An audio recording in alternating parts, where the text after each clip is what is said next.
No universo de One Punch Man, os heróis classe S representam o auge de poder e habilidade. No entanto, apesar de serem responsáveis por manter a ordem, alguns desses heróis por debaixo dos panos fazem diversas coisas questionáveis, que contrariam completamente o seu cargo como herói. No entanto, entre esses heróis classe S, existe um que não esconde sua natureza criminosa. Eu estou falando do Puri Puri Prisoner, um dos homens mais fortes de toda a associação de heróis e também um dos mais tarados, né? O maluco simplesmente luta pelado. No entanto, a gente não pode negar a força dele, já que o sujeito é capaz de pulverizar monstros usando apenas seus punhos e os seus músculos fabulosos. Porém, se você só assistiu o anime, talvez não saiba que Puri Puri Prisoner é um criminoso que cumpre uma pena de 10.000 anos, digamos, por macetar forçadamente vários homens que ele achava atraente. Tanto é que na obra ele passa a maior parte do tempo na prisão, só saindo para lutar contra oponentes perigosos ou fugindo para visitar carinhas com quem ele quer brincar. No entanto, pelos crimes dele serem muito pesados, o anime meio que deu uma certa amenizada nos comportamentos dele, já que no mangá existe um capítulo extra que nos revela um pouco mais sobre o lado doentio dele. E é exatamente esse capítulo que vamos discutir no vídeo de hoje. O capítulo que expõe o lado perturbador do herói classe S Puri Puri Prisoner que o anime não mostrou. E se tiver gostado da ideia, já deixa o like e se inscreve aqui no canal para não perder os próximos vídeos de One Punch Man.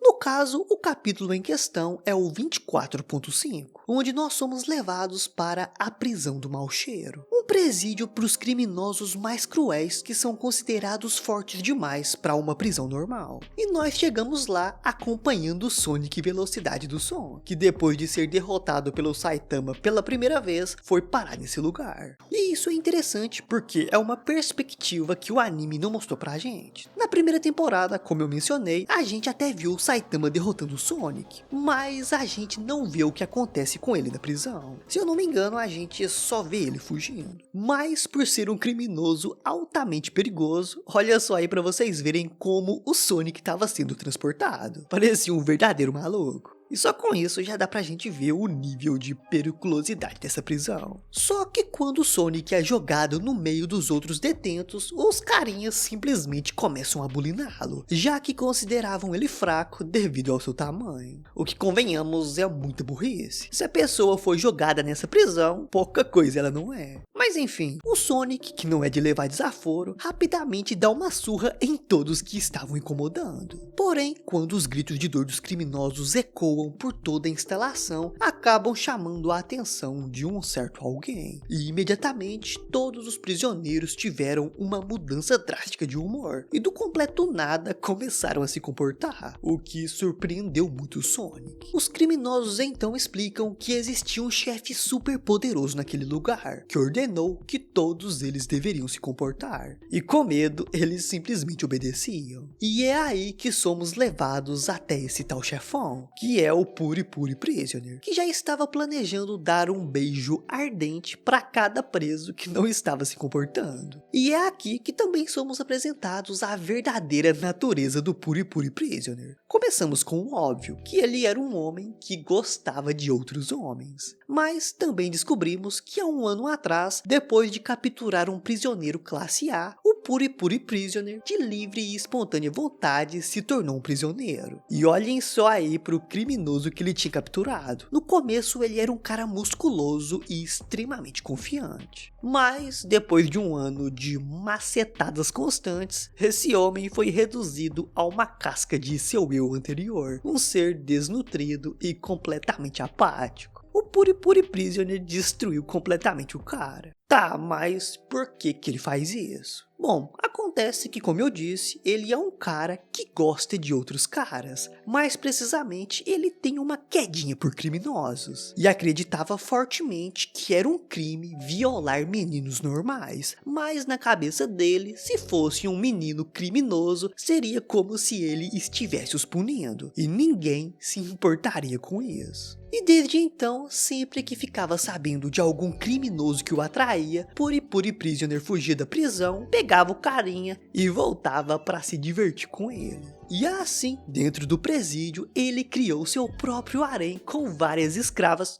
caras, que o satisfaziam de todas as maneiras possíveis. E a partir daí, a prisão se tornou mais perigosa do que jamais foi, porque como o Puri Puri Prisoner é extremamente poderoso, se os outros detentos não obedecessem, eles estariam fodidos. Literalmente, né? Então, ele é tipo um justiceiro sexual. E provavelmente é por ele só machucar caras maus que ele é considerado um herói e não um vilão. Além do que, a sentença dele de 10 mil anos, pra mim, parece ser só fachada. Porque ele tá lá de livre e espontânea vontade. E se ele quisesse fugir, nenhuma prisão o seguraria. E muitas poucas pessoas conseguiriam pará-lo. Mas, na situação atual, todo mundo sai ganhando. As autoridades ignoram o que ele faz e, em troca, o Puri Puri Prisoner trabalha como um herói derrotando monstros e ainda reabilitando bandidos. Porque eu duvido que os carinhas que ele brinca vão querer voltar pra vida do crime. Mas tá bom, né? Acho que com isso já deu pra ter uma noção clara da verdadeira escala dos crimes do Puri Puri Prisoner. Mas me diz aí, você já sabia ou não do nível de periculosidade dele? Ainda acha que ele pode ser considerado um herói depois de tudo isso? Deixa aí nos comentários que eu quero saber. E se tiver gostado do vídeo, dá uma olhada nesse outro aqui, onde eu mostro que Dragon Ball clássico era bastante errado. Corre lá pra ver que tá bem louco.